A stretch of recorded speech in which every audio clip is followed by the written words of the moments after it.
Most stories begin in a quaint little village touched by the first rays of sunlight. They start with idle chatter over breakfast or a pint of ale. But this is not most stories. This story begins with a town ablaze. Cobblestone paths cracked from the heat, some crushed beneath the heavy weight of snarling, slobbering beasts with far too many teeth. With the prickle of magic crisp and crackling in the air around you, the sky is a rolling black of storm clouds and smoke above you, split occasionally by brief flashes of lightning that strike far too close for comfort.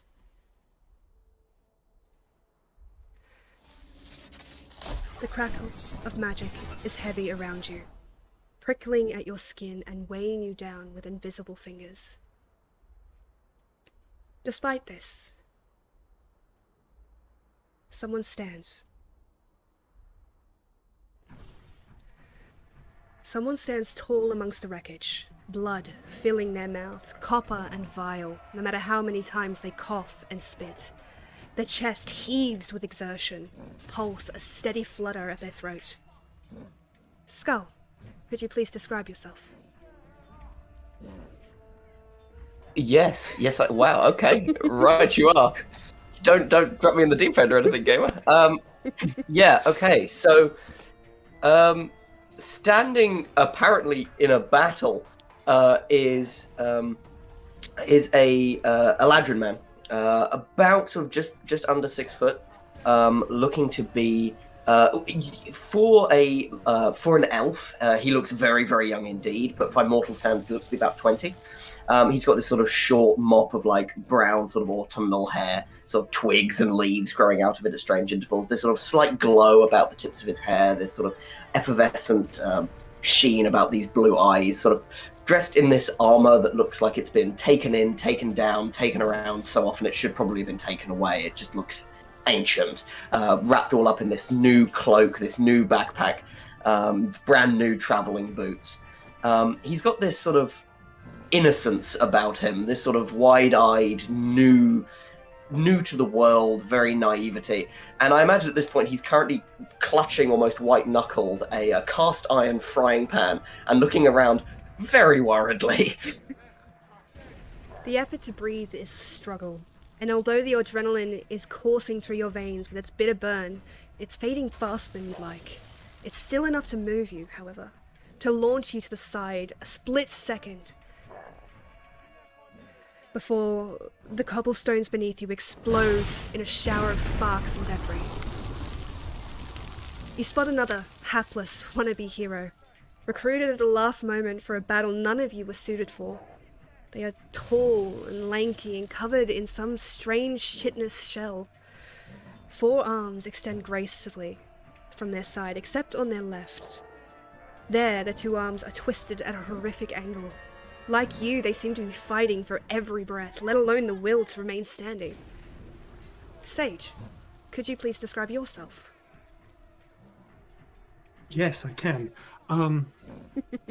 Okay, so exciting.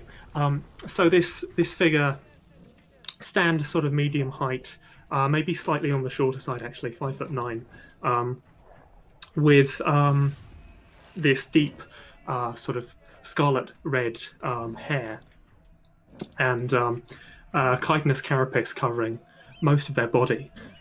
However, most of that is covered by this long red cloak and a witch's hat sitting atop their head.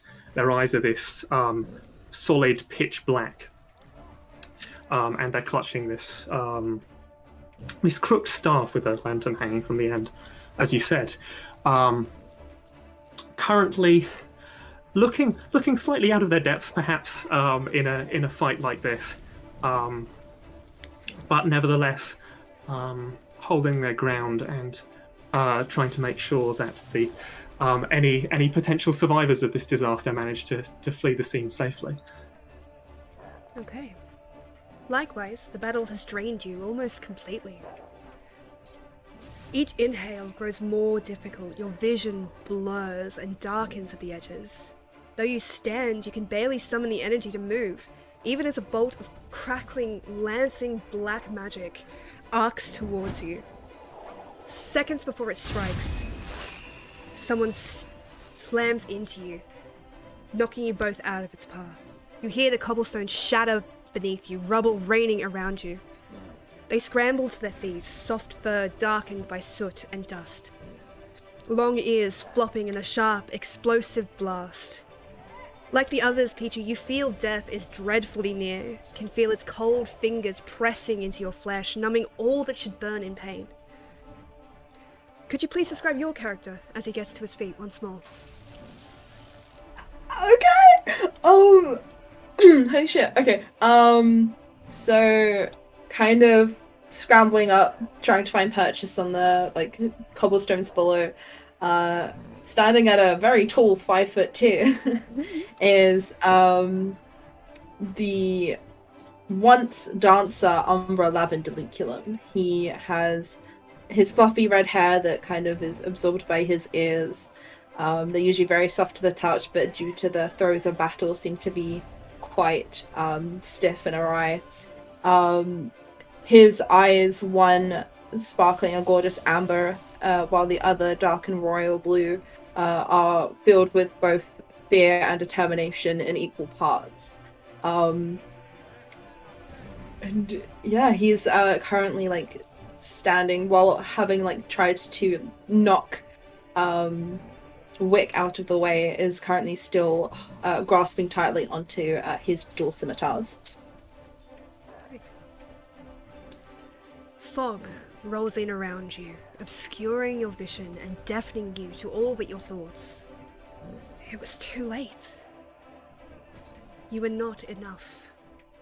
They had needed heroes, true heroes, not a ragtag assemblage of wannabes and dreamers thrown together in a last-ditch effort. You had hoped, at least, that you could buy them more time to evacuate before the beast descended. But it had not mattered. Death itself has come to this town, and in its wake, slaughter and devastation followed. High above the town, a small pinprick of light detonates in the sky. And the pressure that built around you seems to snap. For a moment you are blinded by the light, frozen as this wave of oblivion comes racing towards you, swallowing the fog and light and sound with it. Just as it hits you, as you feel the last vestiges of your life leave you and your last breath hang in the void, you awaken.